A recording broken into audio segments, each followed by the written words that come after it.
Now, I'm perfectly comfortable selling watches. There's people out there that never sell anything, and that's perfectly fine, but for me, I'm okay with it. In fact, if I didn't sell watches, I really then couldn't afford to buy many new watches because I recycle the money into that next watch purchase. But I do this with a hard and fast rule. I never sell a watch unless I'm ready to sell the watch. I need to have owned it, had it in my collection, worn it, enjoyed it, and just have that feeling of I've had my time with it. I'm now ready to let it go. If I don't feel that way, I don't sell the watch. Until now. There's one watch in my collection that I absolutely love, but I've decided to sell it.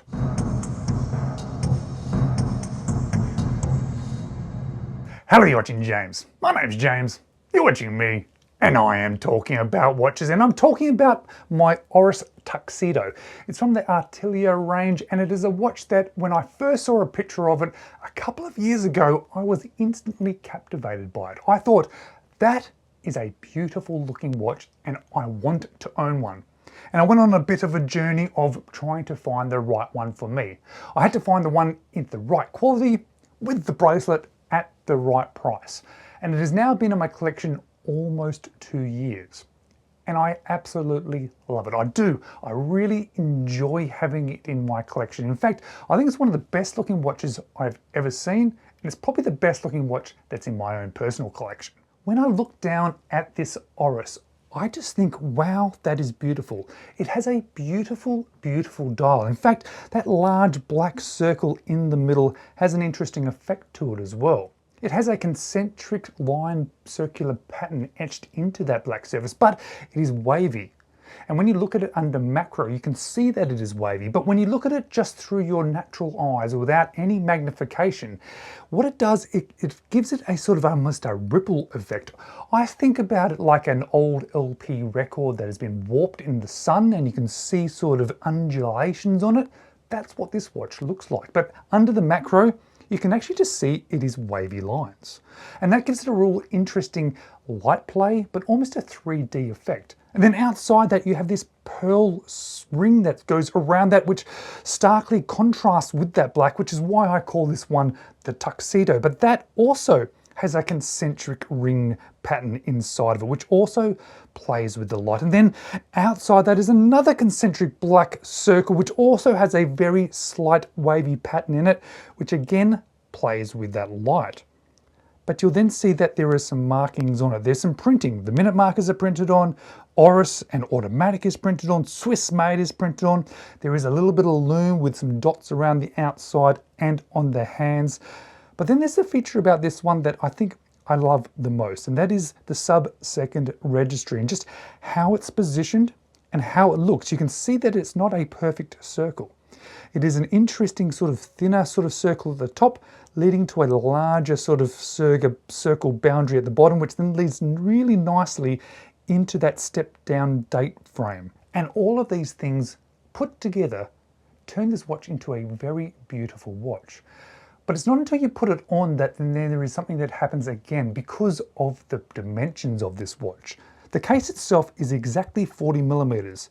It's beautifully thin, only being 10.3 millimeters, has a lug-to-lug of 44.6 millimeters, and it has a slightly unusual 21 millimeter lug width, but I think it just works from a visual perspective. And check out that bracelet. Check out how it looks, how it integrates into the case itself, how beautiful it feels with that butterfly clasp as well.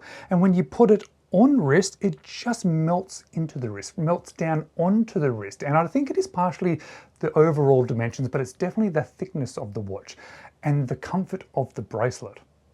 In fact, it almost feels delicate on the wrist. It has this luxury feeling to it, and that is then accentuated when you actually then look through at the movement, which I think is a great looking movement with that Oris rotor, and then manually wind this watch. Now, this is an automatic movement, but it's a watch that I loved to manually wind because it has such a smooth winding action.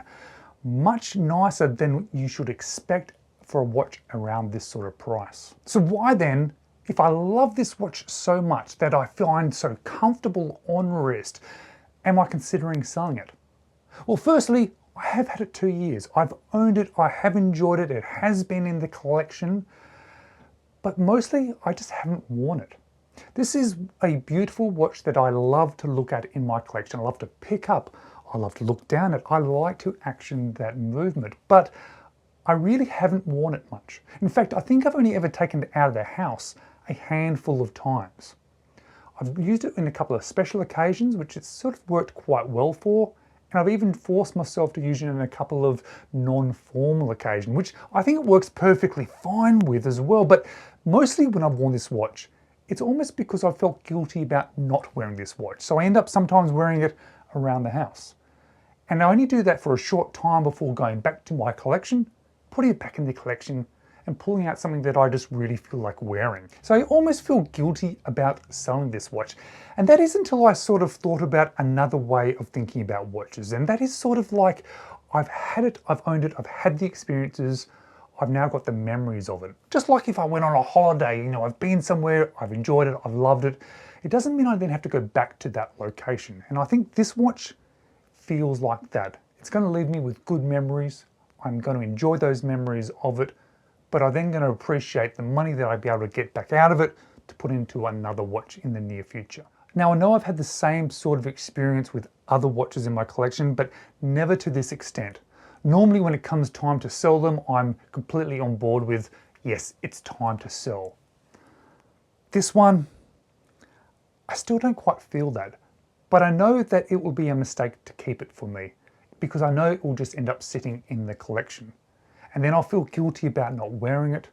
And for me, I'd rather move it on to somebody who's actually then going to wear it. And then that money can be recycled into a watch that I'm likely to wear more.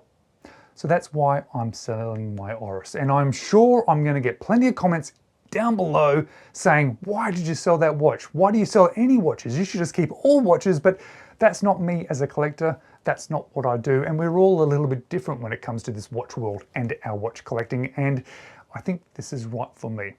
Now, this is a watch that is a little bit hard to find. So if I ever want to buy it again, it might take me some time. But I also know it's not a completely rare watch. So I could buy it again if I wanted to. But I already know that I won't. So today I just wanted to share with you my love of this watch. Give this watch a bit of a last hurrah before I sell it. Say goodbye to this lovely watch. Thanks for watching. Maybe check these two out next.